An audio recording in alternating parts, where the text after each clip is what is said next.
सोनू चिड़िया अपने घोंसले में दिए हुए अंडों के पास बैठी थी। वो अंडों का बड़े अच्छे से ध्यान रखती थी। उसे इंतजार था कि कब अंडों में से बच्चे बाहर आएंगे और वो उन्हें दुलार पाएगी। जंगल का मौसम काफी तेजी से बदल रहा था। चारों ओर हवा का तूफान जंगल को घेरे हुए था। सोनू चिड़िया इसी प्रार्थना में लगी हुई थी कि कब ये तूफान शांत हो। वो अपने अंडों पर मजबूती से पकड़ बनाकर बैठी थी। कुछ ही देर में तूफान पूरी तरह से शांत हो गया, पर सोनू चिड़िया जब अपने अंडों से हटी तो उसने देखा ज्यादा दब जाने के कारण एक अंडे में दरार आ गई थी। ये देखकर सोनू चिड़िया काफी घबरा गई। हे भगवान, लगता है मैंने अंडों पर कुछ ज्यादा ही दबाव डाल दिया है। अब भगवान ही मेरे बच्चों की रक्षा कर सकते हैं।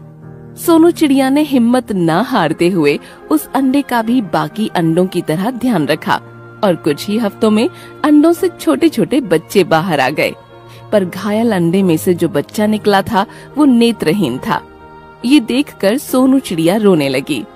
शायद भगवान को यही मंजूर था, पर मुझे इस बात की खुशी है कि कम से कम मेरा बच्चा जिंदा बच गया। सभी बच्चे धीरे धीरे उड़ना सीख रहे थे, पर नेत्रहीन बच्चा अपने घोंसले में ही बैठा रहता। सोनू चिड़िया उसके लिए खाना लेकर आती और उसकी चोंच में दे देती। नेत्रहीन बच्चे को उड़ने का मन करता, पर वो केवल घोंसले में बैठा अपने पंख फड़फड़ाता रहता। हर रोज की तरह आज भी सोनू चिड़िया उसके लिए भोजन लाई थी।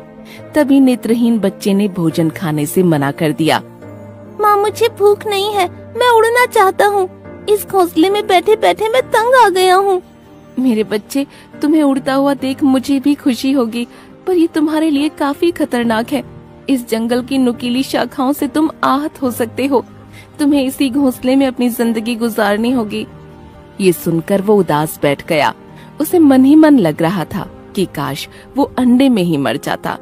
ये जिंदगी अब उसे बोझ लगने लगी थी। एक दिन जब सोनू चिड़िया खाना ढूंढने निकली, तब नेत्रहीन बच्चे के मन में ख्याल आया।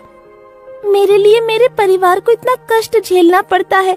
मैं अपने परिवार के लिए परेशानी का कारण बनता जा रहा हूँ। मुझे तुरंत ही इनसे दूर हो जाना चाहिए। वो पूरी तेजी से अपने पंख फड़फड़ाने लगा। उसने उड़ान भरना शुरू किया, पर उसे नहीं पता था कि वो किस तरफ जा रहा है। वो वहाँ से उड़ता हुआ कहीं दूर निकल गया। जब उसके शरीर की सारी शक्ति खत्म हुई, तब वो जमीन पर आकर गिरा, जिससे उसके शरीर पर घाव हो गया। धीरे धीरे उसका रक्त जमीन पर बहने लगा। कुछ देर तक वो अकेला जमीन पर तड़पता रहा। तभी वहाँ पर एक जहरीला सांप आ जाता है। सांप उसे अपना फन फैलाकर डराने की कोशिश करता है, लेकिन सांप ये देखकर अचंभित हो गया कि इतना डराने के बाद भी वो भागने का प्रयत्न क्यों नहीं कर रहा। कुछ देर के बाद जब सांप को मालूम हुआ कि बच्चा अंधा है, ये देखकर सांप का हृदय परिवर्तन हो गया। क्या तुम सुन भी नहीं सकते? मैं सुन सकता हूँ, बोलिए, मैं आपकी क्या मदद कर सकता हूँ? तुम सुन सकते हो तो मेरी आवाज से तुम्हें खतरे का अंदाजा तो हो गया होगा। फिर तुम अपनी जान बचाकर क्यों नहीं भागे? मुझे पता चल गया था कि कोई मेरा शिकार करने आया है, और मैं चाहता भी यही था। वैसे भी नेत्रहीन किसी काम का नहीं। मैंने सोचा कि कम से कम किसी का भोजन ही बन जाऊं। क्या तुम्हारा ख्याल रखने वाला कोई नहीं है? जवाब में नेत्रहीन बच्चा सांप को पूरी बात बताता है कि वो कैसे अपने परिवार के लिए बोझ बनने लगा था। सांप पूरी बात सुनकर उसे समझाता है कि उसे ऐसा नहीं करना चाहिए और अपने परिवार के पास फिर से लौट जाना चाहिए। बच्चे को अपनी गलती का एहसास होता है और वो सांप से कहता है, मुझे अपनी गलती का एहसास हो गया है।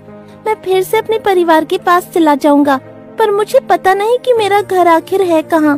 मैं तुम्हारी मदद करूंगा, पर जब तक तुम्हारा घाव ठीक नहीं हो जाता तुम्हें मेरे पास ही रहना होगा। और सांप बच्चे का ख्याल रखने लगता है।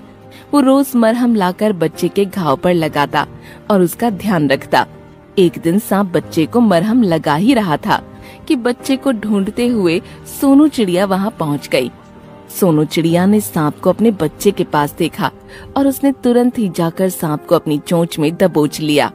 वो सांप को उड़ाते हुए आसमान में ले गई और वहाँ से उसे नुकीले पत्थरों पर फेंक दिया। गिरते ही सांप लहूलुहान हो गया और वहीं उसकी मृत्यु हो गई। जब सोनू चिड़िया अपने बच्चे के पास पहुँची तो उसे मालूम हुआ कि सांप ही उसकी रक्षा कर रहा था और ये जानकर सोनू चिड़िया को आत्मग्लानि होने लगी। सांप ने जाते जाते अपना वादा पूरा किया था। सोनू चिड़िया का परिवार फिर से एक हो चुका था, पर सोनू चिड़िया के पूरे परिवार को जीवन भर आत्मग्लानि सताती रही।